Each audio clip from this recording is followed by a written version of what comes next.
Watermelon kulfi वाला। विराटपुर नाम के गांव में सुरजीत नाम का कुल्फी वाला रहता था। वो कई किस्म के कुल्फी बनाकर बेचता था। एक दिन उसके पास एक बड़ा जमींदार आया। सुरजीत, तुम इस गांव में कुल्फी बनाने के लिए बहुत मशहूर हो। जो स्वाद तुम बनाकर देते हो वो कोई और नहीं बना सकता। कल मेरी बेटी की शादी है, उसमें जो दावत दूंगा उसकी चर्चा 1 साल तक लोगों की जुबान पर होनी चाहिए। इसीलिए तुम बड़े अच्छे और स्वादिष्ट कुल्फी बनाकर ले आओ। लड़के वाले तुम्हारे कुल्फी खाकर पिघल जाना चाहिए बस। ठीक है जमींदार जी, आपने जो मुझ पर विश्वास दिखाया है मैं उसे कायम रखूंगा। आपके घर की शादी को मैं अपने घर की शादी मानकर करूंगा, कोई शिकायत नहीं आने दूंगा। कहकर उस दिन विभिन्न प्रकार के कुल्फी बनाकर ले जा रहा था कि रास्ते में लफंगा मुन्ना मिला। सड़क पर जाने आने वाले लोगों को तंग करते हुए हंसते हुए मस्ती करते रहते थे। कुल्फी लेकर जा रहे सुरजीत को रोककर मुन्ना, ए सुरजीत, मुझे और मेरे दोस्तों को 6 मलाई कुल्फी देना। सुना है बहुत बढ़िया बनाते हो। तुम्हारे कुल्फी का सारा गांव चर्चा करता रहता है। आज हम खाकर बताएंगे और तुम्हें हम सर्टिफिकेट देंगे। अगर हमने ओके कहा तभी तुम्हारी कुल्फी अच्छी है, वरना वो बेकार है और लोग मजबूर होकर खा रहे हैं। वैसे अंधों में काना राजा बनकर तुम यहाँ नाम कमा रहे हो। आज पता चल जाएगा कि तुम कितने टैलेंटेड हो। अरे मुन्ना भाई, अब मुझे जाने दो। ये जमींदार की बेटी की शादी के लिए बनाया है, वहाँ पहुँचना जरूरी है। कम पड़ गए तो फिर ठीक नहीं होगा। मेहरबानी करके समझने की कोशिश करो, प्लीज मुझे जाने दो। अच्छा, तो तुम्हें मुन्ना से ज्यादा जमींदार से डर लगता है ना? तुम्हें दिखाना होगा कि मुन्ना कौन है। सुनो, इसकी रेडी में एक भी कुल्फी नहीं बचना चाहिए। जितना खाना है खाओ, बाकी बंदरों को डाल दो। कहते ही उसके दोस्तों ने सुरजीत को परे हटाकर कुल्फी खाकर बाकी उठाकर फेंका तो वहां बंदर आकर खाने लगे। इस तरह सारे कुल्फी को तहस नहस कर दिया। गोविंदराज के कई बार मिन्नत करने पर भी मुन्ना ने रेडी का सत्यानाश कर दिया। अब बोलो, मुन्ना से डरते हो या नहीं? जिससे शिकायत करना हो करो। कहकर वो सब चले गए। हाय रे, शादी के लिए खास बनाया था, अब इन लफंगों ने सारा खराब कर दिया। कहकर दुखी हो रहा था कि तभी जमींदार का फोन आया। सुरजीत, दावत शुरू होने वाला है, तुम इतनी देर क्यों लगा रहे हो? मुझे चिंता हो रही है। कहते ही सुरजीत को और चिंता होने लगी। सुरजीत के समझ में नहीं आया कि वो क्या करे, इतनी जल्दी कुल्फी बनाए कैसे। कहकर इधर उधर देखने लगा तो पास ही एक तरबूज का ठेला नजर आया। तुरंत उस तरबूज बेचने वाली के पास गया। बहन जी, आपके सारे तरबूज मैं खरीदता हूँ, पर इस वक्त मेरे पास पैसे नहीं है, 2 घंटे में दे दूंगा। ठीक है सुरजीत, इस गांव में तुमको सब पहचानते हैं, पैसे कल सवेरे दे देना। तो सुरजीत ने उन तरबूजों को वहीं काटकर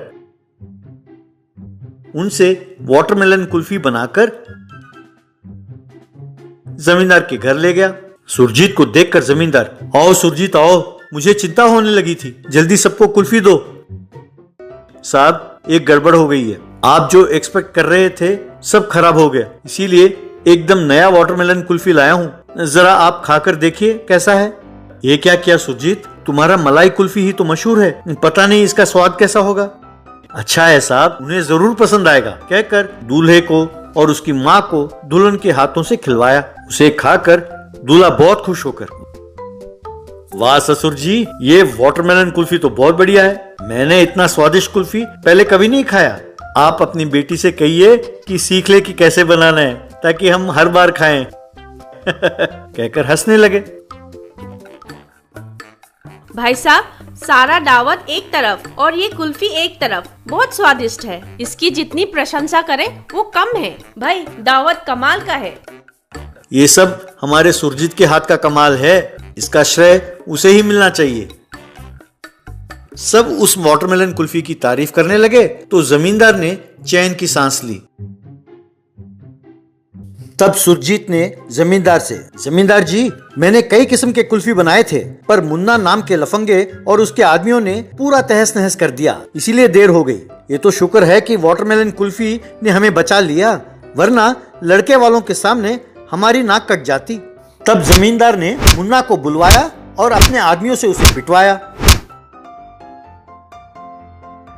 तब मुन्ना और उसके आदमियों ने सुरजीत के पांव पकड़कर उससे माफी मांगा। तब उन्हें छोड़ दिया गया। फिर सुरजीत को पैसे देकर उसका सम्मान करके उसे भेजा। तब वो तरबूज बेचने वाली के पास जाकर, बहन जी आपने तरबूज दिया इसीलिए ये इवेंट बहुत अच्छी तरह कर पाया, उसके लिए आपका बहुत बहुत धन्यवाद कहकर वो तरबूज बेचने वाली को उसके पैसे देकर खुशी खुशी वो घर चला गया। Joint spider car. उज्जैन राज्य के प्रशासन का डोर राजा विक्रम सिंह के हाथ में था। उन्हें कार का बहुत शौक था। उनके पास कई महंगे और विदेशी कार थे। बहुत सारे विदेशी आकर अपने अपने कारों के बारे में विवरण देकर उन्हें बेचकर उनसे पैसे लेकर जाते थे। जनकपुर नाम के गांव में पासवान नाम का एक युवक रहता था। वो हमेशा कोई ना कोई प्रयोग करता रहता था। वो एक दिन साइकिल स्कूटर पर जा रहा था तो लोग उसे हैरान होकर देखने लगे। अरे पासवान ये तो बढ़िया है। दूर से देखा तो लगा कि ये सचमुच का स्कूटर है। अरे उसे कोई काम धंधा तो है नहीं और तुम जैसों की वजह से इसे यूं ही बढ़ावा मिलता है, नहीं तो साइकिल को स्कूटर में बदलने की क्या जरूरत है। ऊपर से तुम उसकी तारीफ कर रहे हो और कोई काम नहीं है क्या। सुन पासवान, अगर तुझमें काबिलियत है तो कोई वैरायटी कार बनाकर महाराज की प्रशंसा पाओ। उन्हें पसंद आया तो वो तुम्हें पैसे भी देंगे। बिना आमदनी के कोई भी काम करने का क्या फायदा, सोचो तो। इस तरह पासवान सोच में पड़ गया। वो सच्ची तो कह रहा है। यूं बेकार के आइटम बनाने के बजाय एक अनूठा कार बनाकर महाराज को प्रसन्न करूंगा, तब मुझे अच्छे पैसे मिलेंगे, ऐसा उसने सोचा। इस तरह उसने एक बनाना कार बनाया और उस पर वो जाने लगा तो गांव वाले हैरान होकर देखने लगे। वो उसे लेकर महाराज के पास पहुंचा। उसे देखकर महाराज, ये क्या है बेटा, बड़ा अजीब है। महाराज इसे बनाना कार कहते हैं, यानी केले वाला कार। ये अनूठा होगा ये सोचकर इसे मैंने बनाया महाराज। मैं इसे ये सोचकर लाया हूं कि यदि आपको पसंद हो तो इसे आपको मैं बेचूं। क्या मुझे बेचोगे? तुम्हारी ये मजाल। अगर उस पर बैठकर सैर करूं तो क्या लोग मुझे देखकर हंसेंगे नहीं? क्या ये मेरा अपमान नहीं होगा? क्योंकि ये तुम्हारी पहली गलती है, मैं तुम्हें क्षमा करता हूँ। इस तरह की भूल दोबारा मेरे सामने ना करना। मुझे तो केले पसंद ही नहीं है और तुम केले वाले कार बनाकर लाते हो, निकल जाओ यहाँ से। बाद में एप्पल कार बनाकर दोबारा महाराज के समक्ष आया। महाराज हम बहुत गरीब हैं, आप मदद करेंगे तो हमें खुशी होगी महाराज। ये जानकर कि आपको केले पसंद नहीं है, मैंने एप्पल कार बनाया है। क्या इस दुनिया में कोई है जिसे एप्पल पसंद ना हो?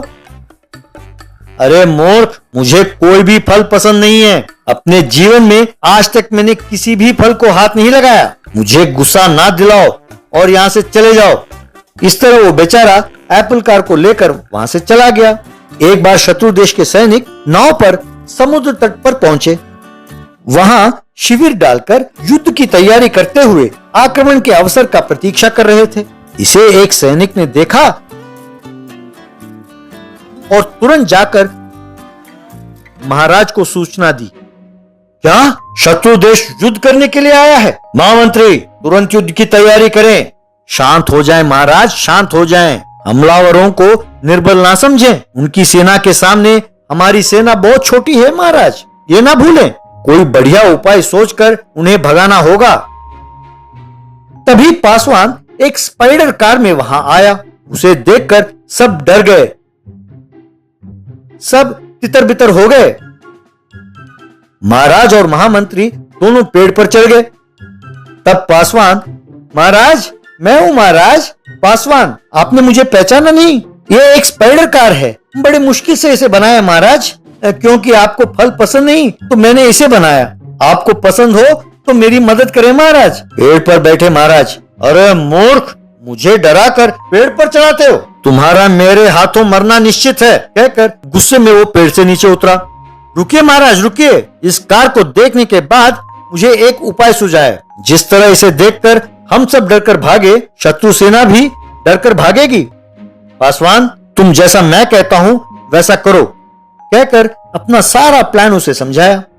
इस तरह पासवान अपने कार के साथ शत्रु के शिविर के पास पहुंचा। उसे देखकर वे सब थर थर कांपने लगे। बाप रे, ये क्या है? ये डरावनी है। ये तो जानते हैं कि उस महाराज का विदेशियों के साथ अच्छा संबंध है। उन्हीं से ये युद्ध करने वाली मकड़ी बनवाया होगा। यदि हम इसके द्वारा पकड़े गए तो जान जाना निश्चित है। अरे भागो भागो कहकर जोर से चिल्लाया। यूं कार पीछा करने लगा तो लोग जान बचाकर भागने लगे। वे सब नाव में बैठकर तेजी से चले गए।